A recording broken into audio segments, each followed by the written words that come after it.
Olá, tudo bem? Bem-vindos à 7ª temporada do podcast Direito Empresarial Café com Leite. Esse é o podcast perfeito para quem busca conhecimento jurídico durante a correria do dia a dia. É a sua biblioteca em áudio gratuita, repleta dos principais textos e autores do direito empresarial no Brasil. Eu sou Amanda Taide, mineira e cruzeirense na origem, com passagem em São Paulo, e candanga e fluminense de coração. Casada, mãe do Pedro, de quase 6 anos. Pedro, Tails, Sonic. Do Lucas, de 4 anos. Lucas, Knuckles, Sonic, Eggman. E tutora do Vira-Lata Farofa. Sou professora doutora da UNB dos cursos de Direito Empresarial, Concorrência, Comércio Internacional e Compliance. E consultora do Pinheiro Neto Advogados nas mesmas áreas. Este é um podcast simples, curto e gostoso, como um café da manhã, mais rapidinho durante a semana. Em sua 7ª temporada, esse nosso podcast se reinventa, com a divulgação de um site inteiramente dedicado a esse projeto. No site, os episódios são organizados tematicamente, facilitando o acesso a temas como teoria da empresa, fundamentos do direito societário, sociedades limitadas, sociedades anônimas e muito mais. Pegue então a sua xícara de café com leite ou chá, seu tênis para fazer exercício físico ou seu fone de ouvido para ouvir no seu meio de transporte diário. Então, vamos comigo para a próxima xícara de café com leite? A nossa xícara de café com leite de direito empresarial de hoje vai tratar do artigo Corruption and Controlling Shareholders, de autoria de Kevin Davis e Mariana Pargentler. E para isso a gente vai ter a alegria de contar com a participação, mais uma vez, com a autora do artigo, uma das coautoras do artigo, a professora Mariana Pargentler, para comentar esse artigo.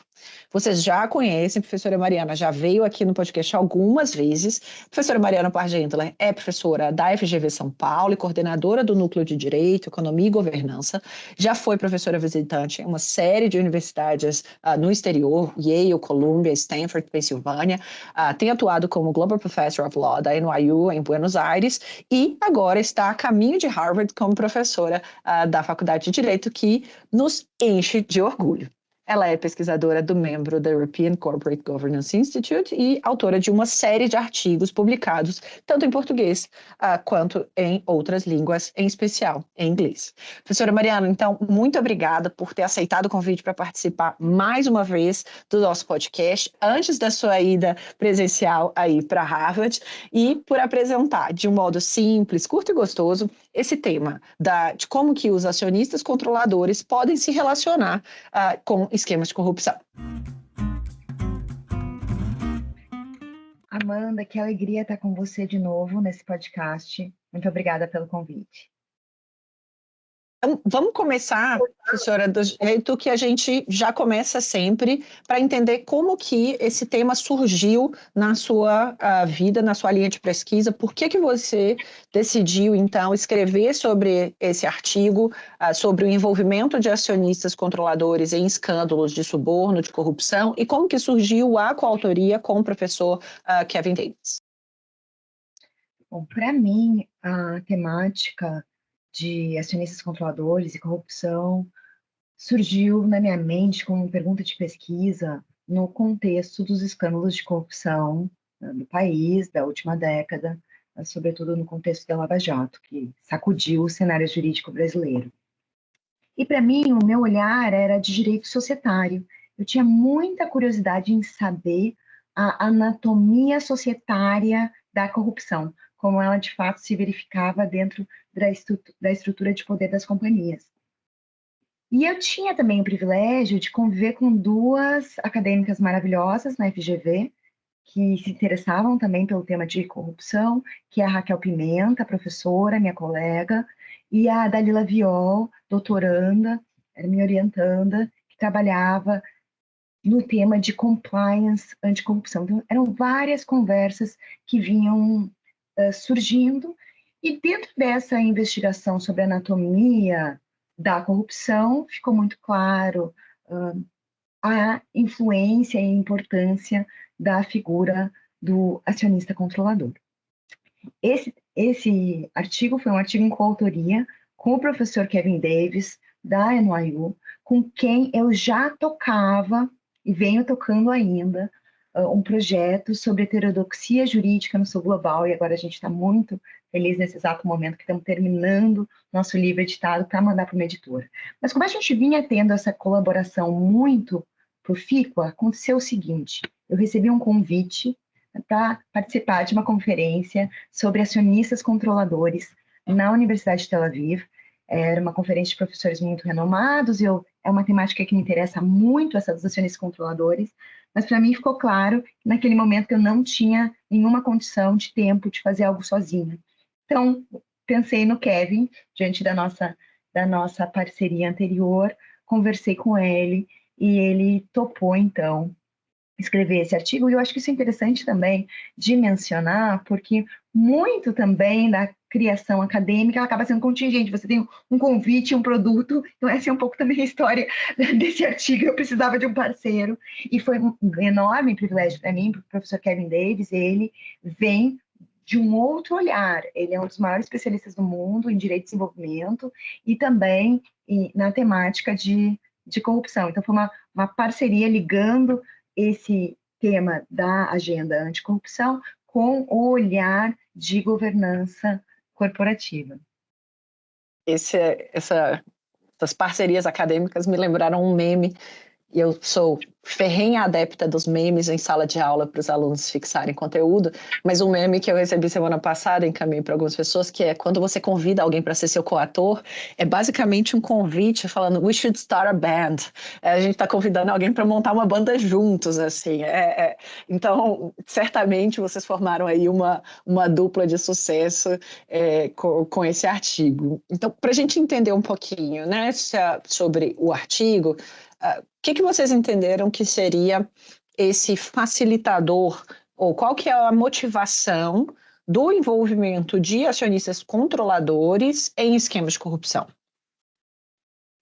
Bom, o nosso diagnóstico parte de uma lição que é muito central no direito societário comparado e na governança corporativa comparada, que é a seguinte: a estrutura de propriedade acionária determina a estrutura de poder das companhias e, portanto, o regime jurídico mais adequado vai depender dessa estrutura de propriedade acionária e dessa estrutura de poder.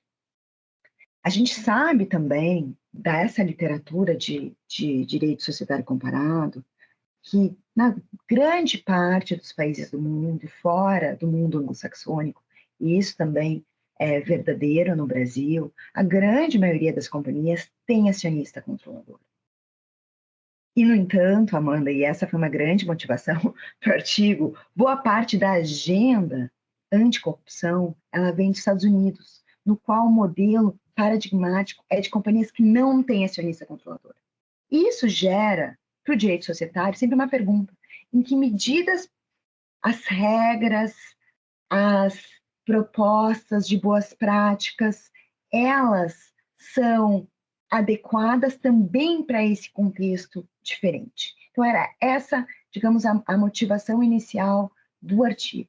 Mas, inclusive, nesse campo especial da corrupção, não parou aí, porque a gente, baseado, na verdade, não é uma temática propriamente nova, mas baseado numa literatura já existente, a gente também observa no nosso artigo que não só é verdade que a corrupção em vários países do mundo vai acontecer em companhias que têm acionista controlador, mas mais do que isso, e esse é o tema do artigo, o acionista controlador pode ter um papel central no esquema de corrupção. E a gente traça daí uma distinção entre esquemas de corrupção liderados por acionistas controladores. E, de novo, ligado a isso, a gente sugere mais. Há fatores teóricos que, inclusive, sugerem que acionistas controladores podem ter vantagens na estruturação de esquemas de corrupção, tanto por serem acionistas de longo prazo, isso é o caso de famílias controladoras, e esses fenômenos são muito comuns com famílias controladoras, como por serem extremamente poderosos na estrutura de poder da companhia, o que torna, inclusive, o esquema crível, porque, evidentemente, uma das grandes dificuldades práticas da corrupção como um ilícito é que ela não pode ser sujeita à contratação formal e exigível do ponto de vista jurídico. Então, é um esquema que exige muita confiança, e essa figura do acionista controlador, ela passa, ela é um veículo para essa confiança e para essa possibilidade de, realmente, de arquitetura, de organização, né, dessas trocas ilícitas. E já desde o abstract do artigo, vocês comentam sobre os modelos de legislações existentes no mundo, sobre corrupção, sobre responsabilização, sobre atuação dos acionistas controladores e também da literatura, mas vocês já partem de largada com a afirmação de que nem a legislação, nem a literatura teria dado a devida importância ao tema, né? Na visão de vocês, por que a gente não tem essa devida atenção a essa atuação dos acionistas controladores em atos de corrupção? É uma ótima pergunta, Amanda, e creio que a resposta, na verdade, é um tanto quanto simples, pelo menos num primeiro momento, que é a seguinte: a literatura nessa área e a inspiração para a produção de política pública e a agenda internacional dessa área, ela é muito pautada pela produção norte-americana. Só que o cenário norte-americano, em que as companhias mais paradigmáticas tradicionalmente não tinham acionista controlador, acabou moldando muito fortemente essa agenda. E faltou... Puxa, mas não houve esse cotejo entre um fato sabido e consabido da literatura de governança corporativa comparada, que o modelo de propriedade acionária é distinto ao redor do mundo, e é esse mesmo ponto, que parece tão simples, tão singelo fazer esse cotejo, mas é absolutamente surpreendente como ele é frequentemente esquecido. Então, acho que vem da origem da agenda anticorrupção, num contexto em que acionistas controladores eram historicamente menos frequentes. Então, a gente tem tantos exemplos da era Watergate, mas mesmo o exemplo da Siemens foi um grande escândalo de corrupção. Também tinha como ator central uma companhia que não tinha acionista controlador. Então, esse virou o modelo mais acessível e que embasou, então, as propostas de regulação e o que a gente chama de modelo internacional de combate à corrupção, que tem essa premissa implícita. Esse é um ponto do nosso artigo. Ele tem a premissa implícita de que a companhia não tem acionista controlador e a corrupção é efetivada por gerentes de nível mais baixo ou empregados, que, portanto, são muito suscetíveis a pressões do cume da estrutura societária. E a gente vai dizer, veja, se a gente tiver escândalos de corrupção que seguem um modelo diferente, que são liderados por acionistas controladores, que são eles próprios o cume, a gente tem que pensar sobre alternativas de intervenção também distintas, porque eles não estão abaixo, eles estão no cume da estrutura de poder das companhias. É como se a gente tivesse uma presunção de que a gente teria um controle gerencial, vamos dizer, pela legislação anticorrupção, não seria um controle, né, detido pelos acionistas e que, portanto, os gerentes e diretores teriam essa autonomia decisória, essa possibilidade de orientar de modo definitivo as tomadas de decisão e, portanto, apenas esses diretores e acionistas, esses diretores e gerentes deveriam ser responsabilizados e não os acionistas? É isso que está... Qual é o modelo, né? Digamos assim, acho que na prática o modelo mental do esquema de corrupção, essa anatomia que serve de inspiração para o modelo internacional de corrupção, a ideia é que você tem um funcionário médio que vai, então, num outro país, em geral no sul global, com menor enforcement anticorrupção, mas pode ser em qualquer país do mundo, e, então, faz pagamentos ilícitos. E, portanto, né, essa é uma pessoa que pode ser, para começar, demitida, né? E, então, esse já é o modelo mental. Então, é importante, segundo esse modelo tradicional, punir a companhia, porque muitas vezes é mais difícil, né, punir os indivíduos, e muitas vezes são indivíduos pouco poderosos e podem ser facilmente substituídos. Então, punir a companhia, fazer a companhia sentir dor, para que ela, então, tenha um esquema de fiscalização, de reporte de práticas ilícitas. Então, essa é a ideia fundamental do modelo internacional. Você pune a companhia porque isso vai gerar incentivos para a companhia, para evitar essa corrupção por meio da sua estrutura hierárquica de poder dentro da companhia, já que a corrupção é carreada por pessoas que têm um status hierarquicamente inferior na companhia. Então, a ideia é que esse modelo não vai conversar tão bem em cenários em que a corrupção é efetivamente realizada não por funcionários que podem ser demitidos, mas por acionistas, controladores que dominam a estrutura decisória da companhia, porque são eles que elegem e destituem os administradores, que por sua vez elegem, né, escolhem e demitem os funcionários.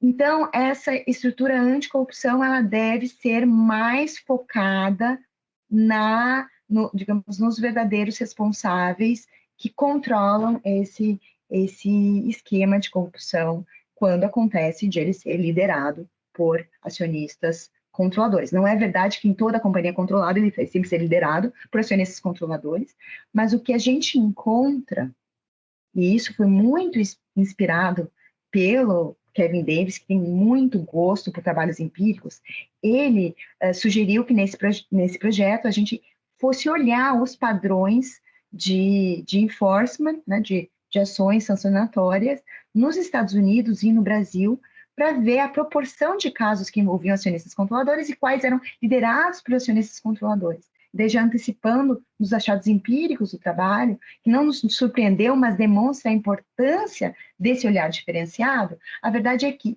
existem, sim, casos de enforcement à luz do FCPA nos Estados Unidos, envolvendo companhias controladas, e existem casos também em que essa corrupção é liderada por acionistas controladores. É um contingente relevante, não trivial, cerca de 10% do total. Mas veja, lá ainda ele é minoritário.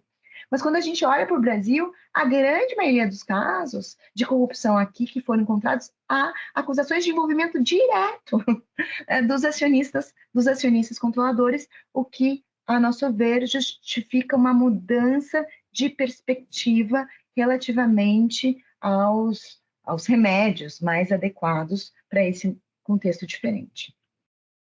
E então, nessa adaptação, vamos dizer, ao contexto brasileiro, considerando esse perfil de capital concentrado, de existência de acionista controlador definido, esse histórico de empresas de cunho familiar, como é que a gente poderia ter avanço nessa perspectiva de responsabilização do acionista controlador? E aí também, avançando nessa última pergunta, se a gente está partindo de um cenário em que, né, no direito norte-americano, capital é pulverizado, e por isso essa presunção de que os diretores ou gerentes estão tomando a atitude por si só e que, portanto, precisa responsabilizar a companhia, se a gente vem para um contexto brasileiro que é capital concentrado, com acionista controlador diretamente envolvido, né, vamos dizer, nos atos, chegaria a um ponto, poderia chegar até um ponto de não responsabilização da companhia com a responsabilização exclusiva do acionista controlador, dado esse seu envolvimento, dada essa diferenciação, vamos dizer, dos regimes jurídicos e da forma de estruturação do combate à corrupção? Então, excelente pergunta, Amanda. Isso é importante, porque o ponto da responsabilização da companhia é um ponto bastante sensível no Brasil, e a mim, o Kevin, preocupa, né, a ideia de que o nosso raciocínio seja utilizado para não responsabilizar a companhia sem haver uma substituição no alvo. Né? Então, acho que essa, para a gente, esse é um ponto bastante importante no debate atual. É sabido que responsabilizar a companhia é algo custoso, porque a companhia é um dos grandes atores da economia contemporânea. Para um dado país, as grandes companhias têm um papel importante. A punição da companhia pode envolver prejuízos para pessoas absolutamente inocentes, como trabalhadores, a comunidade, o Estado. Então, é custoso punir a companhia, e a promessa de punir a companhia, ela se dá com base na aposta de que a companhia vai, sim, então, ser induzida a fiscalizar os seus subordinados. E, de fato, essa aposta, ela é bem mais frágil num contexto em que a corrupção não vem dos subordinados, ela vem da cúpula. E se ela vem da cúpula, veja, punir a companhia em vez dos controladores reduz o tamanho da punição dos controladores. E sem fazer nada em troca, veja, porque há muito que está por base da teoria econômica que, por exemplo, justifica o desconto punitivo, a redução da pena em razão de problemas de compliance, se dá com base na ideia de que a companhia, por exemplo, vai inclusive reportar casos de ilícito que encontrar. Essa ideia se torna muito menos plausível diante de uma companhia controlada, até porque os controladores não são sequer admissíveis dentro da estrutura de poder, da companhia. Então, de fato, né, nós defendemos que num contexto de companhias controladas, em que o controlador está diretamente envolvido, o tipo de sanção mais efetivo, tanto para prevenir a corrupção e menos custoso do ponto de vista social, é realmente focar o esforço punitivo relativamente a esses controladores envolvidos, que dentro de uma perspectiva exclusivamente societária, são, inclusive, perdoe a brincadeira, imexíveis, né? Eles não são afastáveis pela estrutura de poder do direito societário, então essa intervenção absolutamente exige uma força externa do direito sancionador, do direito penal. E avançando nesse... vai lá, desculpa. Ou mesmo, enfim, do direito societário. Também a gente reflete com relação a possíveis remédios ou intervenções de diferentes ramos do direito.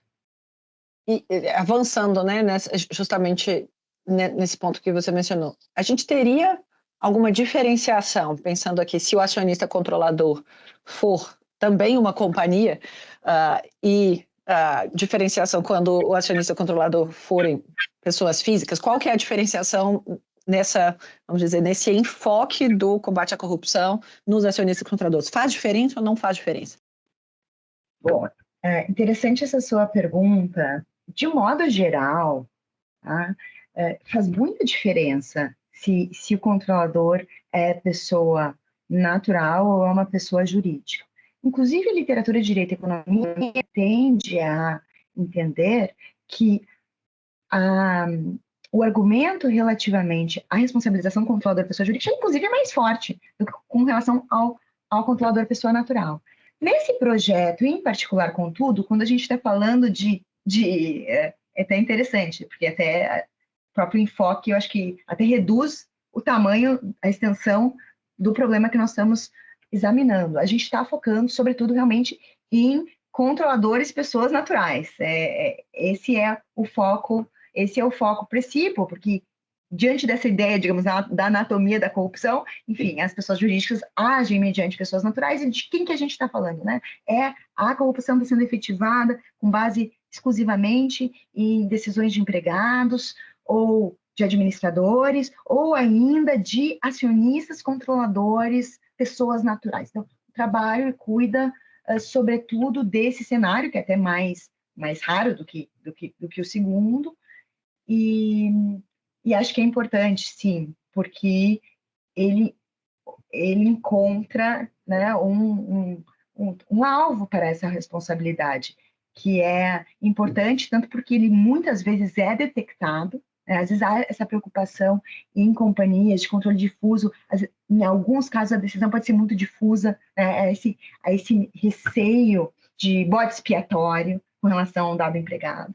E acho que essa preocupação também, ela vem reduzida quando você tem uma pessoa tão poderosa, não raro tão rica também, evidentemente, que vem diretamente envolvida nesse ato ilícito, e não por acaso, como a gente disse antes, porque muitas vezes, justamente essa estrutura estável de poder, ela facilita esse tipo de troca ilícita em muitos casos.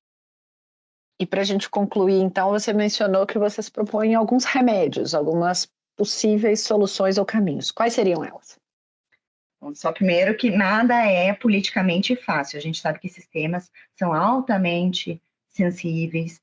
Um deles a gente já adiantou na nossa conversa, que foi a ideia de direcionar a punição para o acionista controlador diretamente envolvido e não para a companhia, diante dos benefícios de prevenção e dos menores custos sociais disso.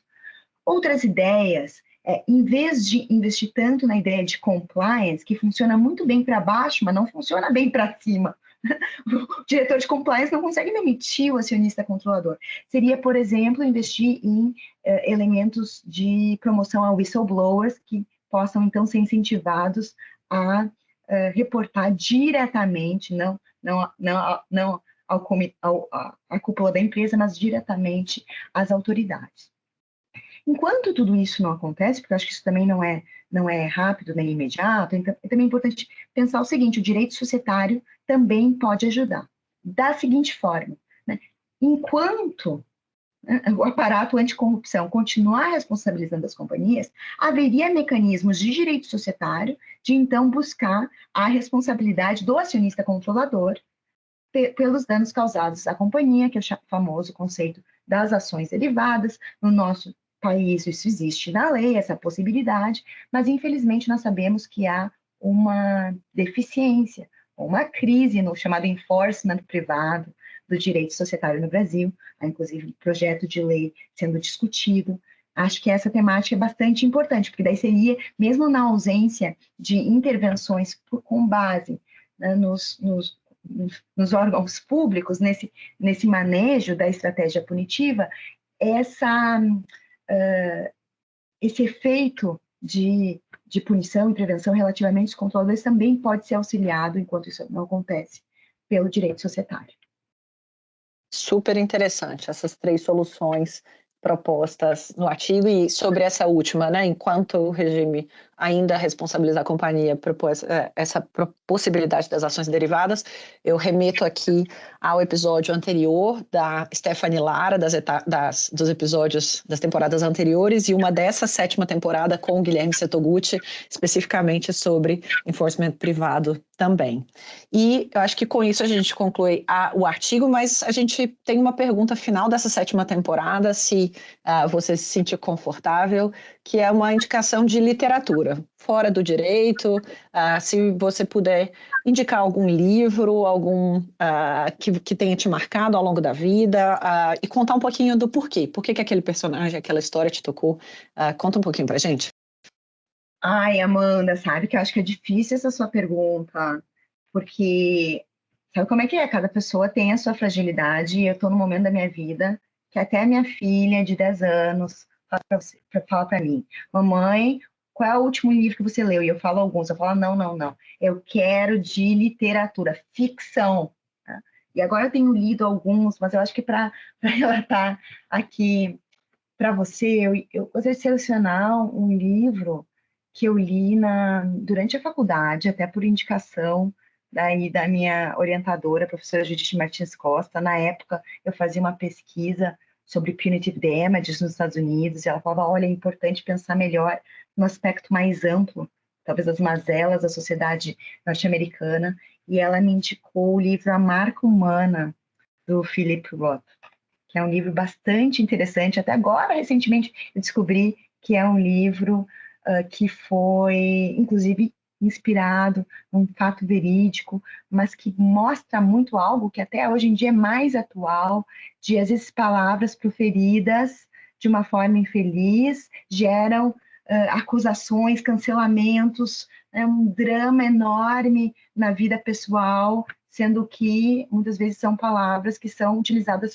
fora de contexto. É exatamente esse o ponto do texto: uma palavra não intencionalmente proferida, mas que tinha um duplo significado não cogitado, leva numa tragédia pessoal, enfim, até vários, não vou dar spoilers sobre os aspectos do personagem principal do livro, mas acho interessantíssimo e tão presente, ele realmente me marca, porque cada vez mais as comunicações estão sendo muito atrapalhadas por uma cultura, às vezes, do cancelamento, né? E sem, talvez, fazer a diferenciação entre as agressões, essas sim, né, tão terríveis, que infelizmente acontecem, mas muitas vezes esse ponto das questões que têm mais de um significado, são tiradas fora de contexto e com um custo pessoal e também social pelas preocupações que geram bastante significativos.